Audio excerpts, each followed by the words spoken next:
So the iOS 18 keynote came out yesterday, and I was kind of thinking to myself, wow, the iPhone 10 could have actually gotten iOS 18, and genuinely, iOS 18 could have probably been a pretty decent experience on an iPhone like the iPhone 10. Now, to give you some perspective, we just had the keynote, and Apple basically stated throughout it that both the iPhone XR and the XS series of iPhones, so 3 old iPhones, are still going to be getting iOS 18, which I love seeing. And whenever these types of devices end up getting these versions of software, I always get so happy because I'm always pretty much just, I love having these older iPhones. I love making sure that, people who have some of these older devices can still maintain them and get software updates. And this has actually lengthened the lifespan of the iPhone XR for sure. But here's the more complicated thing. With a phone like the iPhone 10, this phone, in my personal opinion, could have easily supported this version of software as well. And when I go through and look at the iPhone 10 and compare it against the iPhone 8 or iPhone XR, there's definitely a lot of overlap here, and there are lots and lots of reasons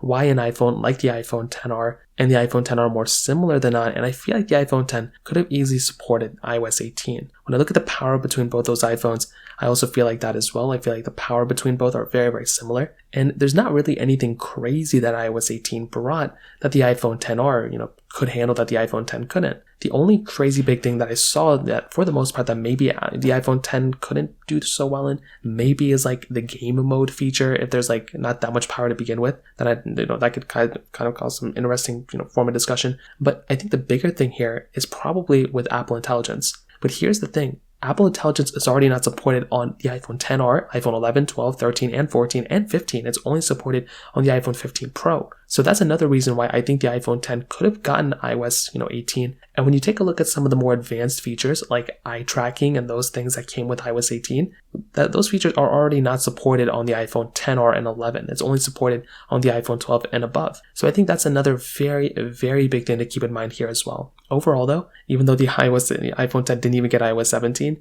I still make the case that I feel like in some ways Apple could support the iPhone 10 on iOS 17 and iOS 18. And I say that mostly because when we look at Samsung and Google, they're now supporting their devices for like 7 years. The iPhone 10 is a 7-year-old device right now. And I do feel like in some ways, Apple could go and basically improve the experience here for sure. So in terms of that kind of covers it up here. If you have any other thoughts or questions, let me know in the comment section below. Hit the like button, that would mean so much, but definitely hit that subscribe button. More importantly than everything else, I love every single one of you guys. Hopefully I'll catch you guys in the next video. Peace out till then.